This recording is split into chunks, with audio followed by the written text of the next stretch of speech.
Picture walking into a bank today. The marble floors, the polished counters, the quiet confidence of an institution that promises to guard your wealth. What you're seeing is not just a place of business. It's the final form of a machine that was forged in the fires of war, refined through centuries of conflict, and perfected by those who understood a simple truth.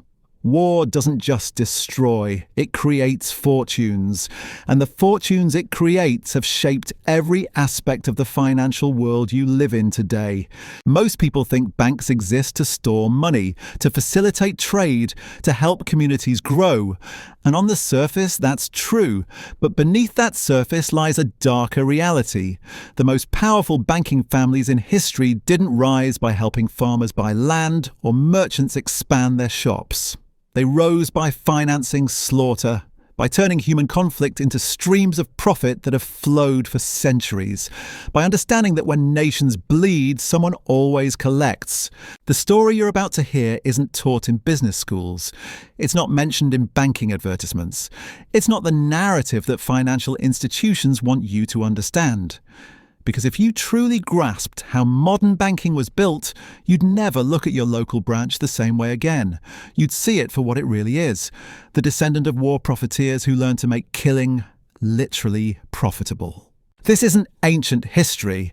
This is the foundation of the system you interact with every single day. Every mortgage payment, every credit card transaction, every loan you take out is connected to a network that was designed from its very beginning, to extract wealth from human suffering. And the families who built this system didn't just get rich. They became the invisible architects of the modern world. So let's start where it all began. Not in some peaceful counting house or merchant's guild, but on the battlefields of medieval Europe. Because that's where the first banking fortunes were made, in the mud and blood of wars that most people have forgotten. In the 13th century, Europe was a patchwork of kingdoms constantly at each other's throats. Kings needed armies, armies needed equipment, and equipment cost money. But here's the problem. Most rulers were cash poor. They owned land, they controlled peasants, they had theoretical wealth. But when it came to actual gold and silver, the kind you needed to pay soldiers and buy weapons, they were often broke. And that created an opportunity that certain families were quick to recognize. The Medici family of Florence understood something that would make them unimaginably wealthy. They realized that lending money to kings wasn't just profitable. It was a form of control more powerful than any army. When you finance a war, you don't just earn interest. You gain leverage over the outcome. You become indispensable to the victor. And if you're smart enough to lend to multiple sides, you win regardless of who loses. But the Medici weren't the first. Before them, the Knights Templar had already discovered the dark alchemy of war finance. These warrior monks, supposedly dedicated to protecting Christian pilgrims, quickly evolved into something far more sinister. They became Europe's first international bankers, and their business model was built entirely on the economics of holy war. The Crusades weren't just religious conflicts. They were massive financial undertakings that required unprecedented sums of money. Knights needed armor, weapons, horses, and supplies for journeys that could last years. Most importantly, they needed a way to access funds across vast distances without carrying chests of gold through hostile territory. The Templars solved this problem by creating what was essentially the first international banking network. Here's how it worked. A knight would deposit gold with the Templars in Paris and receive a letter of credit. He could then travel to Jerusalem and withdraw the equivalent amount from the Templar treasury there, minus a substantial fee. It sounds simple, but it was revolutionary. For the first time in history, wealth could move faster than armies, and the Templars collected a percentage of every transaction. But they didn't stop there. They began lending directly to kings and nobles, charging interest despite religious prohibitions against usury. They financed entire crusades, taking castles and lands as collateral. When borrowers defaulted, the Templars didn't just seize property. They acquired political influence. They became power brokers who could make or break kingdoms. The profits were staggering. Within 2 centuries, the Templars had become so wealthy that they owned more land than most kings. They had fleets of ships, armies of their own, and treasuries that rivaled entire nations. All built on the simple principle of making war profitable for those who stayed far from the battlefield. And this was just the beginning, because what the Templars started, others would perfect.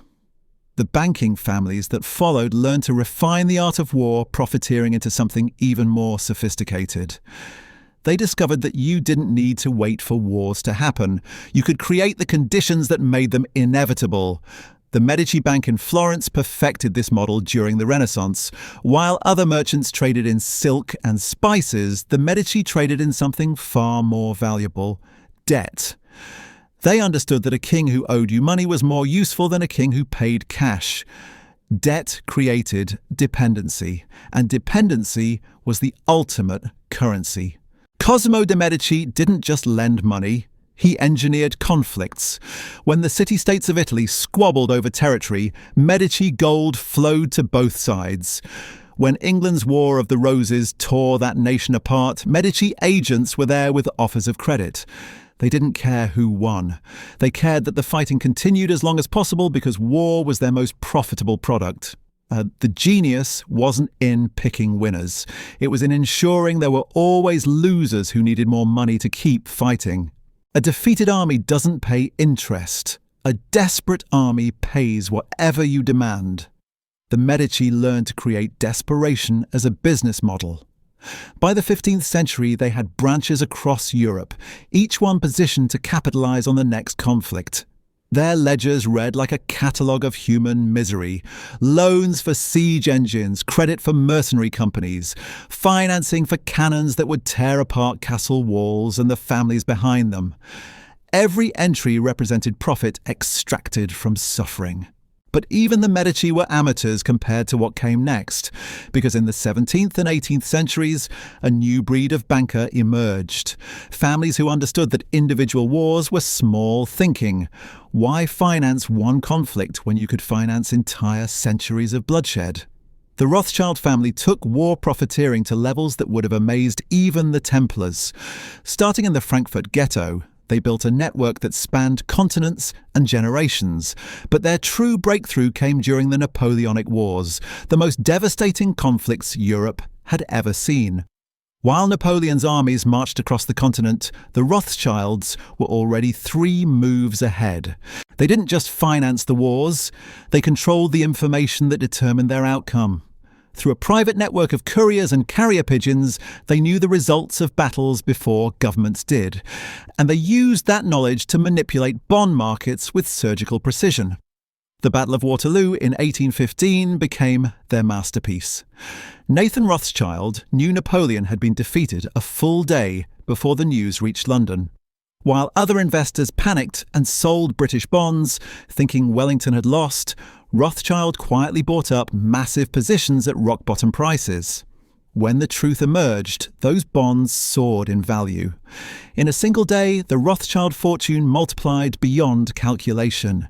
But this wasn't just clever trading, it was the birth of modern financial warfare. The Rothschilds had discovered that controlling information was more powerful than controlling armies. They could crash markets, bankrupt competitors, and reshape entire economies without firing a single shot. War had evolved from a physical contest to a financial one, and they weren't content to wait for conflicts naturally. Throughout the 19th to developed century, Rothschild agents worked behind the scenes to ensure that Europe remained unstable. They funded revolutionary movements that would destabilize monarchies. They backed nationalist uprisings that would fracture empires. They provided credit to both sides of every major conflict, ensuring that peace was always temporary and war was always profitable. This wasn't conspiracy, it was business. The more chaos they created, the more desperate governments became for their services. Nations that might have solved disputes through diplomacy were instead driven to borrow money for weapons. Conflicts that could have ended quickly were prolonged through strategic financing. The Rothschilds had turned war itself into a renewable resource. By the mid-19th century, they controlled more wealth than most countries. Their influence stretched from the gold mines of South Africa to the railways of America. They could make or break currencies, determine the fate of governments, and decide which nations would prosper and which would starve. All because they understood that human conflict was the most reliable source of profit in history. The model they created became the template for every major banking house that followed. War wasn't just good business, it was the only business that never failed. Because as long as humans existed, they would find reasons to fight. And as long as they fought, someone would need to pay for the privilege of killing each other. So here we are today, standing at the end of a chain that stretches back 8 centuries, from the Templars' financing crusades to the Rothschilds manipulating empires, from the Medici engineering conflicts to modern banks that still carry their DNA. The pattern never changed, only the scale grew larger. That marble bank you walked into at the beginning of this story, it exists because someone somewhere learned to turn human suffering into compound interest. The mortgage you signed, the credit you depend on, the entire financial infrastructure of your life was built on foundations laid by war profiteers who understood that peace was bad for business. This isn't ancient history. It's the blueprint that still governs how money flows through the world. Every economic crisis, every market manipulation, every bailout that enriches the powerful while crushing the ordinary follows the same script written centuries ago. The faces change, the technology evolves, but the core principle remains. Chaos creates opportunity. Desperation creates dependency. And those who control the money control everything else. The next time someone tells you that banks are just neutral institutions helping society function, remember where they really came from. Remember who built them. And remember that the game was rigged from the very beginning by people who learned to profit from the worst of human nature. History doesn't repeat, but if you don't understand it, it will crush you all the same. If this gave you a new perspective, hit subscribe. History has the answers.